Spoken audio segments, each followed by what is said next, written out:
SC सुटली आपली जागा. काय वाटतं आता आणि हे सगळे म्हणजे तुमचे समर्थक दिसतात हे सगळे. काय भावना आहे तुमच्या नाही, पहिल्यांदा? भारतीय जनता पार्टीचे जे 41 कॉर्पोरेटर निवडून आले, त्यापैकी 4 सक्षम महिला आमच्याकडे आहे.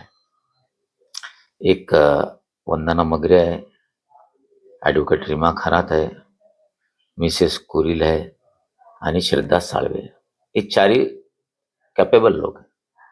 आणि सन्मान्य दानवे साहेब, रावसाहेबजी लोणीकर साहेब, नारायणजी कुचे, मी, भास्कर आबा, आम्ही चारही डिसाईड करून हे चारही नाव वरती पाठवणार आहे आणि वरतून जे नाव येईल त्याला शिक्कामोर्तब करणार आहे.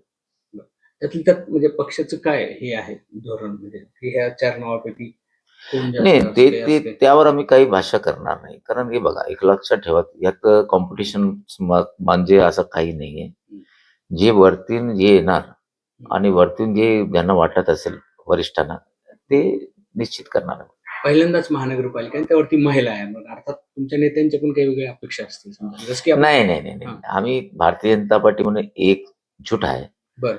आमची चारांची तयारी होईल आणि त्याच्यावरती आम्ही वरती पाठवणार. हो, पण विकासाच्या बाबतीतली काही धोरणं आहेत हो, आपल्या विकास पक्षाची, आहेत. तुमची खास करून? हो हो, नाही माझी नाही, सर्वांची आम्ही चौघही एकत्रित बसून विकासाचे काम करणार आहे आणि महापौर जो असेल ते पार्टी जे डिसाईड करेल ते पाहिजे. तर साधारणतः कधी प्रक्रिया पूर्ण होईल? तुम्ही कधी नाव पाठवणार? वरतून मला उद्या आमचं बैठक घेणार आहे. गट नेता निवडायचे, गट तयार करून औरंगाबादचे कमिशनर ऑफिसला द्यायचं आहे.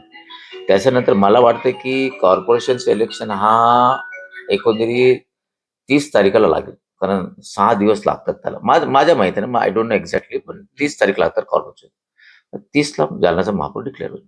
उद्यापर्यंत गटनेता निवडीची प्रक्रिया पूर्ण होईल? 100% त्यात काय.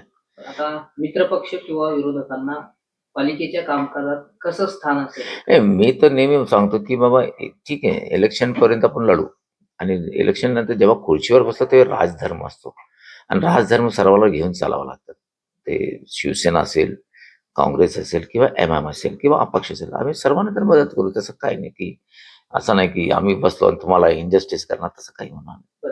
नवनिर्वाचित नगरसेवकांना तुम्ही काय सल्ला देणार? कारण बऱ्याचदा अनेक जे चेहरे आहेत ते पहिल्यांदाच महापालिकेत आहेत. हा, ठीक आहे. काही मला वाटतं की 15 की 16 रिपीट झाले, बाकी नवीन आहे.